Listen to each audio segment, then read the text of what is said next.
సోదరి సోదరుడా, యేసుక్రీస్తు మిమ్మల్ని ప్రేమిస్తున్నారని చెప్పడానికే మేము ఇక్కడికి వచ్చి ఉన్నాము. సోదరి సోదరుడా, యేసుక్రీస్తు జన్మించారని ప్రపంచమంతా క్రిస్మస్ సెలబ్రేట్ చేస్తూ ఉంది. సోదరి సోదరుడా, యేసుక్రీస్తు మీ ఇంట్లో జన్మించారా? యేసుక్రీస్తు మీ హృదయంలో జన్మించారా? ప్రపంచమంతా ఒక ఉన్నతమైన అనుభవము కలిగి ఈ ఒక అనుభవాన్ని ఒక సంతోషముతో ఆర్పాటిస్తున్నారు. సోదరి సోదరుడా, ఈరోజు యేసుక్రీస్తు మీ కొరకు జన్మించారని, యేసుక్రీస్తు మీ కొరకే పుట్టి ఉన్నారని, యేసుక్రీస్తు మిమ్మల్ని ప్రేమించే ఈ భూలోకానికి వచ్చి ఉన్నారని మేము చెప్పడానికి ఈ ప్రాంతానికి వచ్చాము. సోదరి సోదరుడా, నువ్వు పాపములో జీవిస్తుంటే ఆ పాప నివారణ కలుగ చేయడానికి యేసుక్రీస్తు జన్మించారు. సోదరి సోదరుడా, ఈరోజు ఓ యవనస్తుడా, అన్నా, మేము ఈ కోసమే యేసుక్రీస్తు ఈ ప్రాంతానికి వచ్చి ఉన్నారు. ఆయన మీలో ఉన్న పాపమును, ఈ లోకములో ఉన్న పాపమును కడిగి మమ్మల్ని పరిశుద్ధపరచడానికి ఆయన జన్మించి ఉన్నారని మేము ప్రసంగం చేయడానికి ఇక్కడికి వచ్చి ఉన్నాం. ఒకవేళ పాప విడుదల లేకుండా, పాపం నుంచి సరి అయిన విడుదల లేకుండా నువ్వు కనబడుతున్నట్లయితే, పాపము చేయకుండా నేను ఉండలేకపోతున్నాను, ఈ పాపము నుంచి ఎవరు నన్ను విడిపిస్తున్నారని యవనస్తుడా నువ్వు తప్పిస్తూ ఉంటే, నువ్వు ఫోన్ చేత చిక్కబడి, ఇంటర్నెట్ చేత చిక్కబడి నువ్వు తప్పిస్తూ ఉన్నావా? దేవుడు నిన్ను విడిపించడానికే ఆయన ఈ ప్రాంతానికి వచ్చి ఉన్నారు. సోదరి సోదరుడా, లోక సంబంధమైన చెడు ప్రేమల చేత సోదరి సోదరుడా నువ్వు చిక్కబడి ఉంటే, ఒకవేళ విడుదల లేకుండా తప్పిస్తూ ఉన్నావా? నీ మనసులో ఎవరికి తెలియకుండా నీ గుడారములో ఏదో ఒక రూములోకి వెళ్ళి నువ్వు బాధపడుతుంటే, యేసుక్రీస్తు నిన్ను విడిపించడానికే ఇక్కడికి వచ్చి ఉన్నారు. సోదరి సోదరుడా, నువ్వు ఏ పాపములో ఉన్నా సరే, ఏ రహస్య పాపములో ఉన్నా సరే, ఏ ఘోర పాపములో ఉన్నా సరే, పాప నివారణ కలగడానికి యేసుక్రీస్తు రక్తమే తప్ప, యేసుక్రీస్తు నామమే తప్ప వేరొక నామము లేదు అని లేఖనం అంటుంది. యేసుక్రీస్తు రక్తం నువ్వు ఏ పాపములో ఉన్నా సరే నిన్ను విడిపిస్తుంది. సోదరి సోదరుడా, ఇది సత్యము. నువ్వు చేయవలసింది ఒకటే, యేసుక్రీస్తు నా పాపాన్ని క్షమిస్తాడని నువ్వు నమ్మగలిగితే ఇప్పుడే పాపం నుంచి విడుదల, ఇప్పుడే శాపం నుంచి విడుదల, ఇప్పుడే రహస్య పాపము నుంచి విడుదల, ఇప్పుడే లోక సంబంధమైన చెడు ప్రేమల నుంచి విడుదల. యవనస్తుడా, నీ కొరకే యేసుక్రీస్తు కల్వారి శిలువలో రక్తం కార్చాడు. సోదరి సోదరుడా, ఆ రక్తం నీ పాపములను కడగడానికి సరి అయిన రక్తం. ఆ రక్తం నీ పాపాల్ని కడగడానికి అది ఉన్నతమైన, పరిశుద్ధమైన, నిష్కలంకమైన రక్తం అని చెప్పడానికి ఇక్కడికి వచ్చి ఉన్నాము. సోదరి సోదరుడా, ఒకవేళ తీరని వ్యాధితో నువ్వు బాధపడుతున్నావా? నీ వ్యాధులు ఎవరు తీసేస్తారు? ఎన్నో హాస్పిటల్కి తిరిగి ఉన్నాను, నా వ్యాధి అయితే పోవట్లేదు అనుకుంటున్నావా? లేఖనములో ఒక సందర్భం ఉంది. సోదరి సోదరుడా, 12 సంవత్సరాల నుంచి రక్తస్రావ రోగము కలిగిన ఒక స్త్రీ బాధపడుతున్న ఆ సందర్భాల్లో ఎన్నో వైద్యుల చుట్టూ, ఎన్నో ఆసుపత్రుల చుట్టూ తిరిగి తిరిగి తిరిగి ఆమె ఎక్కడా సుఖము పొందుకోలేదు, ఎక్కడా ఆరోగ్యం పొందుకోలేదు. సోదరి సోదరుడా, ఒక రోజు ఆమె మనసులో ఒక విశ్వాసం పుట్టింది. నేను వెళ్ళి యేసయ్య వస్త్రాన్ని ముట్టుకుంటే చాలు, నేను బాగుపడతాను అనుకునింది. సోదరి సోదరుడా, యేసుక్రీస్తు ఆ ప్రాంతానికి వచ్చి ఉన్నారంట. ఆ రోజు ఆమె యేసుక్రీస్తుని గురించి వినింది. ఆ వినిన ఆ సందర్భాల్లో ఆమె గుడారని విడిచిపెట్టింది. విడిచిపెట్టింది. ఆమెతో ఉన్న అందరిని విడిచిపెట్టి ఎలాగైనా సరే యేసుక్రీస్తు వస్త్రాన్ని ముట్టుకుంటే నేను బాగుపడిపోతానని 12 సంవత్సరాల నుంచి వ్యాధిలో విడుదల లేకుండా ఆ స్త్రీ ఆ విశ్వాసంతో యేసయ్య వస్త్రాన్ని ముట్టుకునింది. సోదరుడా, ముట్టుకున్న వెంటనే ఏమైందో తెలుసా? 12 సంవత్సరాల నుంచి పట్టి పీడిస్తున్న ఆ వ్యాధి యేసయ్యను ముట్టుకోగానే పారిపోయిందని లేఖనం అంటుంది. ఆ వ్యాధి ఆవిడ విడిచిపెట్టి పోయిందని లేఖనం అంటుంది. సోదరి, ఏ వ్యాధి నిన్ను పట్టి పీడిస్తుంది? యేసు దగ్గరికి రా. ఆ వ్యాధి నిమిషంలో పారిపోతుంది. ఆ వ్యాధి నువ్వు యేసు దగ్గరికి వస్తే ఆ వ్యాధి నీ దగ్గర నిలబడటానికి వ్యాధికి శక్తి లేదు. యేసయ్య శరీరములో ఏ వ్యాధి లేదు. సోదరుడా, ఆయన పొందిన గాయముల చేత, ఆయన పొందిన దెబ్బల చేత స్వస్థత అని లేఖనం అంటుంది. ఈరోజు ఏ వ్యాధి చేత బాధపడుతున్నావు? నువ్వు తలనొప్పి చేత బాధపడుతున్నావా? నువ్వు క్యాన్సర్ చేత బాధపడుతున్నావా? ఏ వ్యాధైనా సరే యేసు క్రీస్తే దానికి పరమ వైద్యుడని చెప్పడానికి ఇక్కడికి వచ్చి ఉన్నా. యేసు క్రీస్తు వల్ల సమస్తం సాధ్యమని లేఖనం అంటుంది. యెహోవాకు అసాధ్యమైనది ఏదైనా ఉన్నదా? యెహోవాకు అసాధ్యమైనది ఏదైనా ఉన్నదా? ఏదీ లేదు. సోదరుడా, మరొక విషయాన్ని చెప్పడానికి నేను ఇష్టపడుతున్నాను. ఒక వ్యక్తిని మరణించి సమాధిలో పాతి పెట్టబడినారు.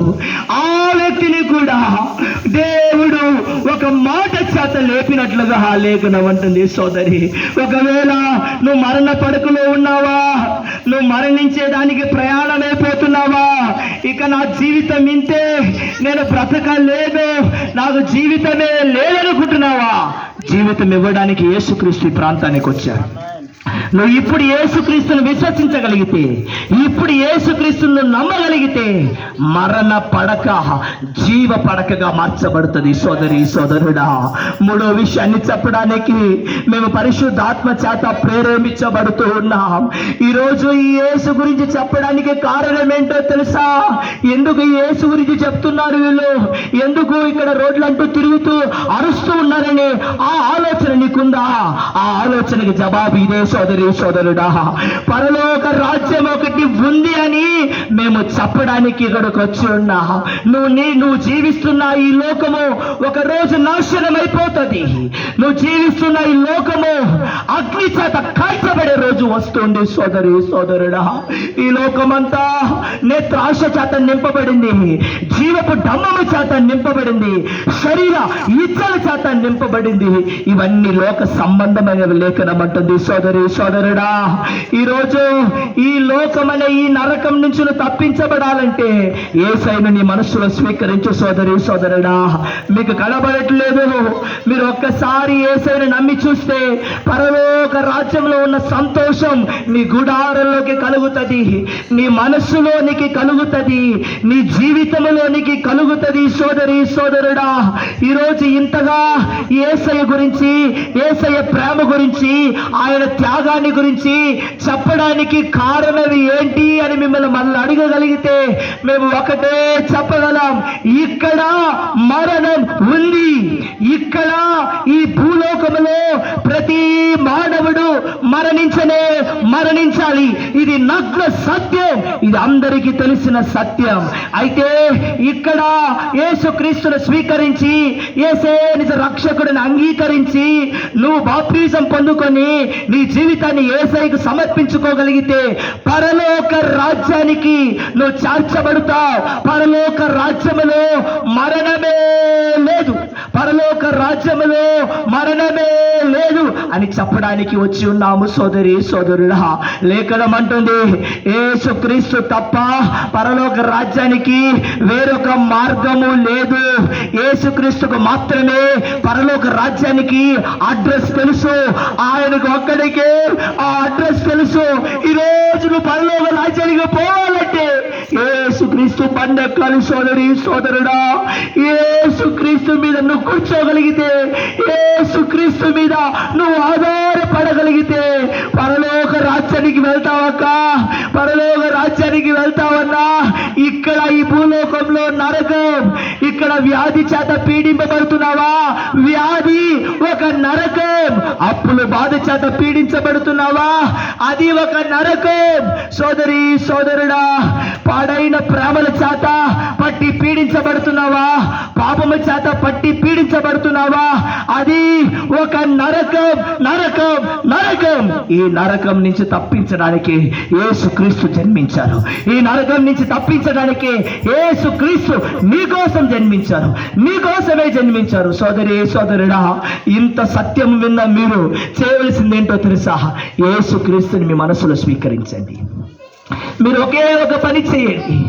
యేసుక్రీస్తు నాకు కావాలని ఒక మాట చెప్పండి. మీరు ఎక్కడున్నా సరే, మీరు ఏ ప్రాంతంలో ఉన్నా సరే, మీరు ఉన్న అక్కడే, యేసయ్యా నా గుడారంలోకి రా ప్రభువా, నేను పరలోక రాజ్యానికి రావాలి యేసయ్యా, పరలోక రాజ్యాన్ని నేను కనపడాలి యేసయ్యా, నా జీవితంలోకి రా అని నువ్వు విశ్వసించగలిగితే, నువ్వు ఎక్కడున్నా సరే, నువ్వు ఎక్కడున్నా సరే, నువ్వు రహస్యంగా ప్రభు పిలుస్తున్నావా? రహస్యంగా ఆయన నిన్ను వచ్చి కలుస్తాడు. నువ్వు బహిరంగంగా పిలుస్తున్నావా? బహిరంగంగా వచ్చి కలుస్తాడు. సోదరి సోదరుడా, ఈ భూలోకములో ప్రతి మానవునికి యేసు అవసరం. ఆయన లేకపోతే జీవితమే లేదు. ఆయన లేకపోతే జీవించడానికి కుదరదు.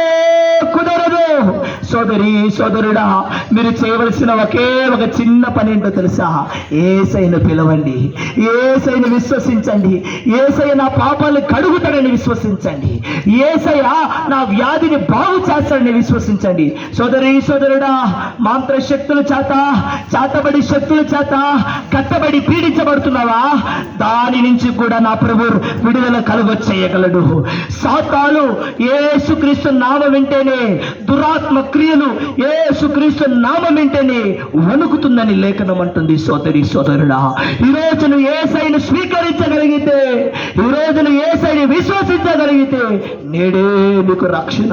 లేఖనం అంటుంది, ఆకాశం పైనే కానీ, భూమి మీదే కానీ, భూమి కిందే కానీ యేసు నామము తప్ప రక్షించబడడానికి వేరొక నామము లేనే లేదు. రక్షణ కావాలా? యేసు దగ్గరికి నువ్వు రావాలి. నీకు రక్షణ కావాలా? యేసయ్య నామములోనే అది ఉంది. సోదరి సోదరుడా, యేసయ్య నామం అంత విలువైనది. సోదరి సోదరుడా, ఈ యేసుక్రీస్తు ఇక్కడ ప్రసంగించబడుతున్నారంటే కారణం ఏంటో తెలుసా? ఈ వీధికి యేసు కావాలి, ఈ వీధికి యేసు కావాలి, ఈ వీధికి యేసు వచ్చి ఉన్నారు. ఈ రోజును విశ్వసించగలిగి మాతో కలిసి మీరు ఏకీభవించి ఒక 2 నిమిషాలు మీరు కళ్ళు మూసి ప్రార్థన చేయగలిగితే, సోదరి సోదరుడా, దేవుడు నేను దర్శిస్తాడు, దేవుడు నీ గుడారాన్ని దర్శిస్తాడు. మీరు నమ్మగలిగిన ఒకే ఒకటి, యేసు నా కొరకు జన్మించారని నమ్మండి. యేసు నా కొరకు కల్వారి శిలువలో రక్తం కాచారని నమ్మండి. యేసు క్రీస్తే నన్ను పరలోక రాజ్యానికి తీసుకుపోతాడని నమ్మండి. సోదరి సోదరుడా, పాపం నుంచి విడుదల, వ్యాధి నుంచి విడుదల, మాంత్ర కట్టుల నుంచి విడుదల ప్రార్థన చేస్తుండగా యేసు నీకు దయచేయునుగాక. ఆమేన్.